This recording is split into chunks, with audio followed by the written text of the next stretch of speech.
so before I read this question, I have to again provide some context because Mo asks very Iran specific questions. Okay, and I need to get everybody to the same level of background understanding of what we're talking about before asking you the question. Okay, so for people who might not know, Masih Alinejad is an activist, Iranian activist. She lives in the United States right now, and she is one of the strongest activists there is against the Islamic Republic of Iran. She's very popular, and she's so popular that the Islamic Republic of Iran actually tried to kidnap her right from her home in the United States and bring her back to Iran. That's how big of a threat she is to the Islamic Republic of Iran, right? That they dared trying to kidnap her on American soil. However, a lot of anti-regime people like Mo believe in conspiracies that think Masih Alinejad secretly. I think Mo is one of those people who think that Masih Alinejad might secretly be in the cahoots with the Islamic Republic, might actually be on their side and just acting like she's against the Islamic Republic, like it's like a secret, like, you know, I don't know. It's controlled opposition, basically. All right. Ibn Qiyam is saying Mo is getting his money's worth out of his Patreon subscription. Yeah. Yes. It's okay. Yeah, that's good. You can ask many questions if as a patron. Okay. So Mo is saying, do you know the position of Masih Alinejad and her husband with regards to the Islamic Republic propaganda group like NIAC and Iranian Canadian Congress? You may want to find out before defending her. How can we stand up to NIAC, NIAC for short, NIAC, and other groups having misinformation campaigns at levels of North American society? So for people who don't know, NIAC or NIAC is an organization that for some reason get invited everywhere to talk about Iran, okay? Every time I go to, I don't know, podcasts about Iran, like very famous podcast, political commentary about Iran, podcasts about like geopolitics, or Al Jazeera, or I don't know, some other CNN. Every time, like not every time, but so many times they're like, "Oh, we have an analyst, Iranian analyst," and then like I always see what's his name? What's his name? I forgot. The main guy from NIAC, either him or some other, and so many YouTubers keep quoting him, his books, his views. What is his name? What's his guy? AC. He has a famous book as well. I don't know. I forgot his name. Maybe Susanna knows his name. Yeah, it has a T in his name. Okay, but I forgot his name. But they always have someone. Like I was listening to podcasts, and they had a woman from NIAC, and they whitewash how bad the Islamic Republic of Iran is. Right? They're very influential. They seem to have a lot of funding behind them. They somehow have been recognized as this institution that is experts at all things Iran related, and the most sophisticated publications and mainstream news outlets constantly invite him with commentary. Okay, and the Iranian people, especially anti-regime Iranian people, every time they listen to them talking to American or English speaking media, they want to pull their hair out, because they act like, oh yeah, we're for human rights and the regime is doing bad things, and then you can see how they keep massaging and making, America, in the Western countries, be like the most of the responsibility they put it on United States and Western countries, especially America, but at the expense of dismissing or belittling or like reducing the impact of all the evils that the Islamic Republic of Iran is doing, especially with the nuclear talks, what they do is they constantly try to make it, they don't highlight any of the violations that the Islamic Republic was responsible for.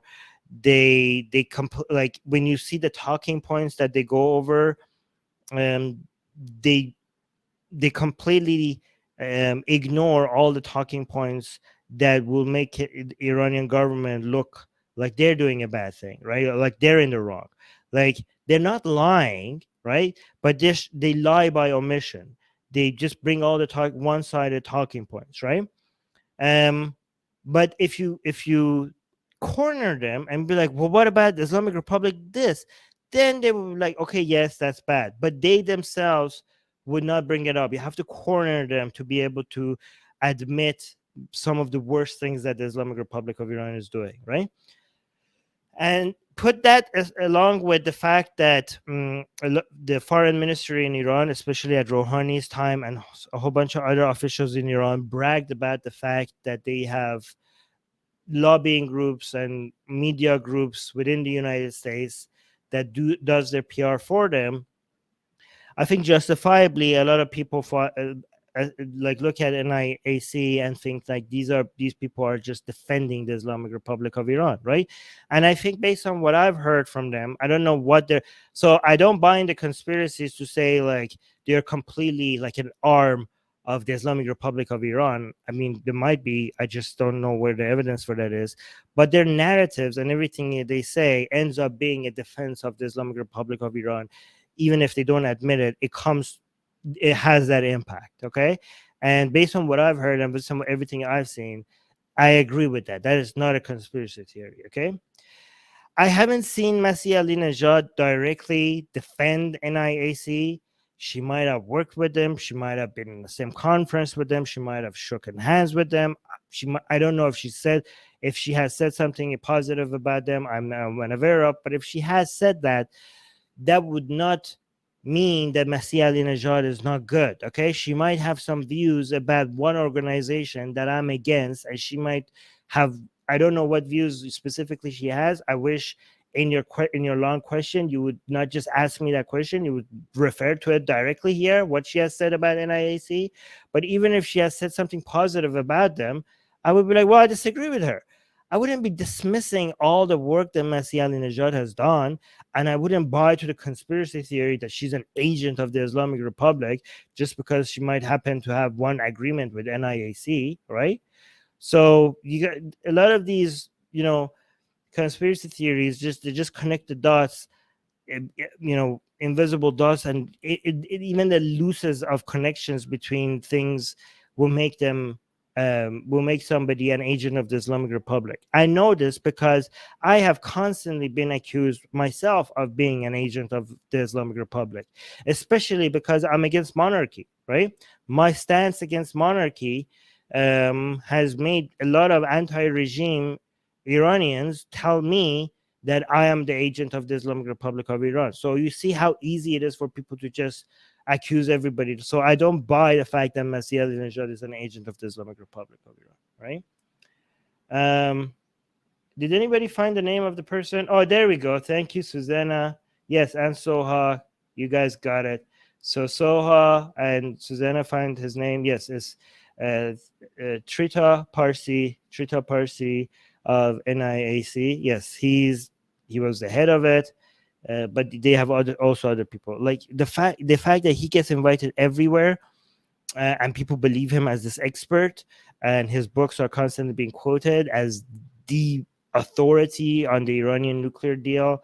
It's just so annoying, right? Again, I accept the fact that the United States made some very, very bad moves when it comes to the deal that they had with the Iran nuclear deal. I completely agree. I'm not going to say they didn't make any mistakes, especially under Trump. It was devastating. So I do blame the Americans. Okay, I accept that for many things, right?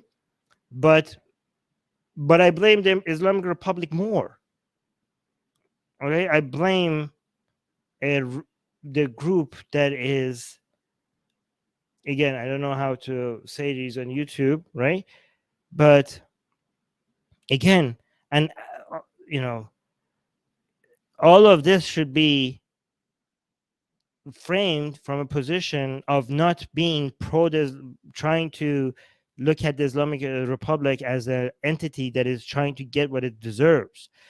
Even if Americans have made mistakes, the Islamic Republic should be seen as a menace. And if the United States have made a mistake, the mistake has been not containing this danger to the entire planet. The goal should be avoiding a nuclear Iran, not to get Islamic Republic what it deserves. Islamic Republic of Iran deserves nothing. Islamic Republic of Iran deserves to be toppled.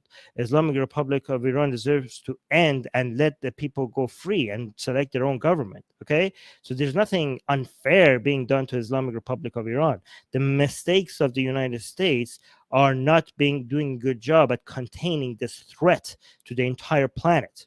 Hey guys, if you want to join these streams live, get your comments and questions read by Ali and Armin and the guests, and most importantly, to get full access to the full video versions of all these episodes, become a patron. Link in the description below.